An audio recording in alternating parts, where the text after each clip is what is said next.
want me to put that on my tudger? Harry's wife. Homesick Harry. Hello, I'm H.G. Tudor. We turn now to the Super Soaraway Sun. As always, leave it up to you to make your determination about the veracity of the information put forward. I provide you with the interpretation and understanding of what's going on. Matt Wilkinson writes, Homesick Harry. Inside Prince Harry's desperate battle to be at his dad's coronation, and why he's so keen to return to the United Kingdom. Now remember, the dynamic we have here is Narcissist, Harry's wife, mid-range. Also, intermittently having involvement with another narcissist, Doria Raglan, see parts pass him, and Harry, whose status is the intimate partner primary source who's in sustained devaluation. That means that sometimes he's treated well by his wife, and he thinks everything's going well, and then all of a sudden he gets a devaluation. Frozen out, made to sleep in the spare room, cold-shouldered, shouted at, possibly some form of physical violence, triangulated malignly, why can't you be more like X? Threats issued against him, invalidation, belittlement, and so on and so forth. He's in the roller coaster stage. 1 minute everything's all right, then it's not. He also has to deal with the fact that because of the haphazard nature of her narcissism, there are so many instances where external threats to control manifest that she will take it out on him as a means of indirectly asserting control over those threats to control that manifest. Accordingly, it's his fault because of what he'd written in Spare. It's his fault because of your wretched family. It's his fault because he didn't say the right things during the Shitflix docuseries, so on and so forth. And notwithstanding the fact that he may well point out, but you wanted me to say this and you approved this disclosure, it doesn't matter, because that's an attempt to pin responsibility and accountability on the narcissist. And of course, as you know from my work, that simply cannot happen.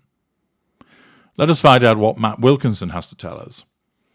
Homesick Prince Harry was desperate to be at the coronation to publicly support his father, the Sun can reveal. Well, if that's accurate, that's a manifestation of his emotional empathy to support him. The Duke made repeated attempts to contact Charles to discuss plans. But the new king has been so busy, he had time for only one conversation. Harry is understood to miss aspects of British life and may start spending more time here, despite losing Frogmore Cottage. It's clearly the case that he's going to miss aspects of British life. After all, the United Kingdom is where he grew up. It's what he's familiar with. It's where his family is. And it's where his friends are. The fact is that under false pretenses, he has been pulled away to Canada and then California. And he has been fed, if you will, a prospectus about how wonderful life will be in the sunshine. But it's not turned out the way that it's been sold to him, for obvious reasons. Now, as to whether this Sun is accurate as to whether he might start spending more time here, well, that's very much dependent upon what Harry's wife does. In some instances, she won't give a fig, so that if he's gone, she focuses on other things, potentially lining up a replacement for him, and therefore isn't bothered by the fact that he's gone away and that he stayed away. But more often, him attempting to go elsewhere is a threat to control. Even when he's painted black, she still wants to keep him where she can keep an eye on him. And it'll only be in certain circumstances, for instance, the coronation, where she allows, and believe me, it's with her permission, a short trip. But she wants him back PDQ in order to keep him under control. A source told The Sun Harry was desperate to come back for the coronation and spend quality time with his family. This has led to hopes that his solo trip without Harry's wife, who is staying in California for son Archie's 4th birthday, could finally help rebuild bridges among the royals. Now, pausing there, in order to rebuild those bridges, he's going to have a longer period of time, and he's going to have to confront some home truths that are going to be delivered to him if anybody is moved to do so. The Sun on Sunday revealed Harry had a heart-to-heart talk with Charles before agreeing to come to the coronation at Westminster Abbey on May the 6th.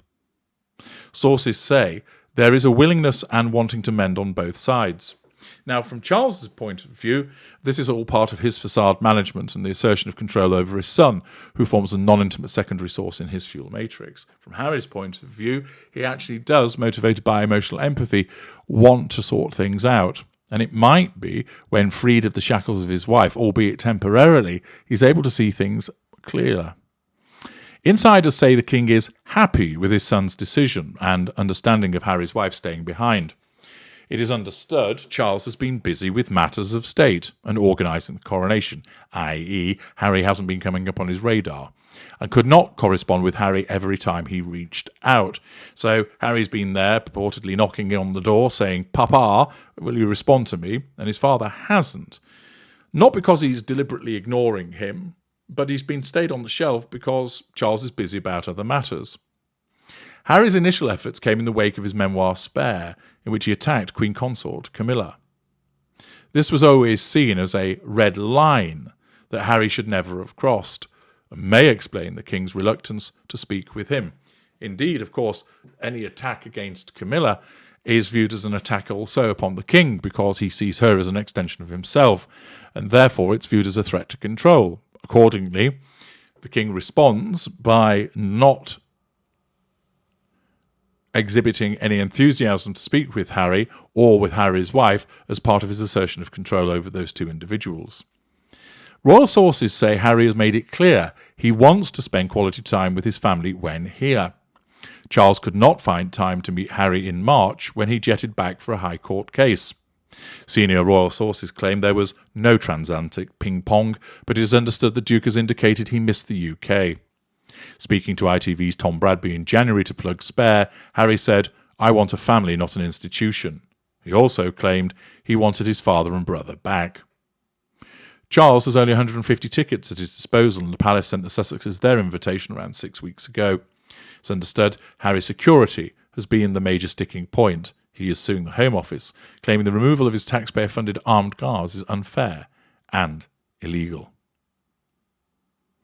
Not so much really talking about precisely why he is homesick, but it seems more about wanting to try and repair matters if this information is accurate. Of course, the problem that he has is that on the one hand, his emotional empathy is driving to try and build bridges and mend matters with those members of his family.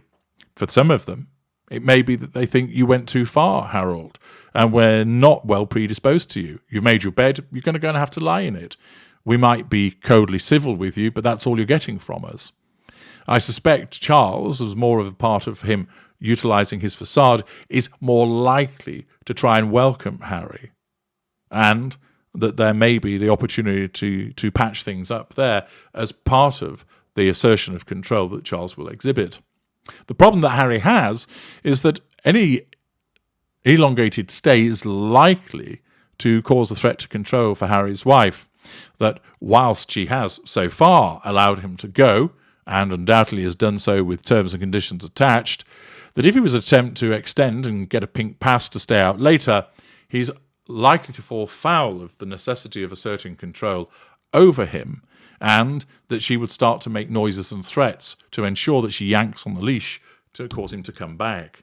Accordingly, although Harry may be desperate to be at his dad's coronation, he may not be able to stay for particularly long.